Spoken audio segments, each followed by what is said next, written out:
ধরনের একটি শুভ মুহূর্তে আমি আপনাদের সবাইকে ধন্যবাদ জানাই এখানে আসার জন্য।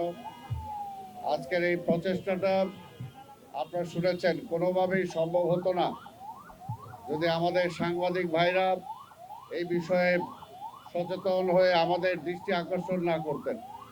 পাশাপাশি ঢাকা মেডিকেল কলেজের পরিচালক সাহেবকেও ধন্যবাদ জানাতে চাই আমি, যে ওনারাও আমাদেরকে সহযোগিতা করেছেন।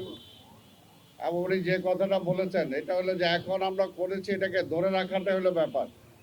তা আমাদের এখানে সিটি কর্পোরেশনের প্রধান নির্বাহী কর্মকর্তা, চিফ ইঞ্জিনিয়ার সহ আরও অনেকেই উপস্থিত আছেন। আমি সবাইকে ধন্যবাদ জানাবো। পাশাপাশি একটা কথাই বলবো যে ভাই, মানুষের দেহের মুখটা হলো মুখমণ্ডলটা সবাই পরিষ্কার রাখার চেষ্টা করে, সবাই সুন্দর রাখার চেষ্টা করে।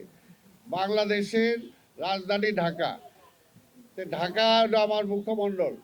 যদি এটাকে আমি পরিষ্কার পরিচ্ছন্ন না রাখতে পারি তা আমার নিজের কাছেও তো খারাপ লাগবে। এই বিষয়টা আমি সবার সহযোগিতা চাই। কোনোভাবেই সিটি কর্পোরেশনের একার পক্ষে বা পুলিশের একার পক্ষে আজকে এই দায়িত্ব পালন করা সম্ভব না। ভবিষ্যতে যাতে এইটা আবার পার্মানেন্টলি কেউ দখল না করতে পারে সেই ব্যাপারেও কিন্তু সাংবাদিক ভাই বোনদেরকে খেয়াল রাখতে হবে। এবং আমি প্রত্যেকটা জনগণের সহযোগিতা আশা করি। এখানে ঢাকা মেডিকেল কলেজ স্বাভাবিকভাবে এখানে দেখেন অপোজিট তাদের বাগানটা কি সুন্দর আছে, রাস্তার ফুটপাথটা যদি আমরা সুন্দর রাখতে পারি, একটা রুগী যখন আসবে যেখানে ডাক্তারের কাছে আসে যদি পরিবেশটা ভালো পায় তার মনটা কিন্তু এমনি ভালো হয়ে যায়। এই জন্য সব কিছু ডিপেন্ড করে পরিবেশের উপরে। আজকে সামনে চিকনগুনিয়া এবং ডেঙ্গু রোগের প্রভাবের সময় আসতেছে।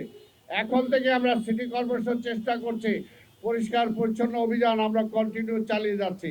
কিন্তু জনগণ যদি আপনারা সহযোগিতা না করেন, আবার আপনারা যদি অসুস্থ হয়ে যান, মশাই যদি আপনাকে কামড় দেয়, তখন দোষ দিবেন সিটি কর্পোরেশনকে। অর্থাৎ আপনার আঙ্গিনা আপনাকে পরিষ্কার রাখতে হবে, আপনার রাস্তা আমাকে পরিষ্কার রাখতে হবে। এই রাস্তা একদিক দিয়ে সিটি কর্পোরেশন পরিষ্কার করে যায়, আরেক দিক দিয়ে এইখানে যে কেউ একজন বসে এখানে খাবার খাইলেন, উচ্ছিষ্ট খাবারটা রাস্তায় ফেলে যাবেন। এই যে এইভাবে প্রত্যেকটা নাগরিক যদি আমরা সচেতন না হই যে একটা শপথ আমরা নেব, রাজপথে কেউ কোনো কিছু ফেলবো না, এইটা শপথ নেন। দেখেন রাজপথ অপরিষ্কার হয় কিনা, হবে না। সেটা রিক্সাওয়ালা ভাই হোক, সেটা ভ্যান্ডার হোক, সেটা দোকানদার হোক, আবার সেটা অফিসার হোক, প্রত্যেকেই ময়লা আবর্জনা ফেলার একটা নির্দিষ্ট জায়গা আছে।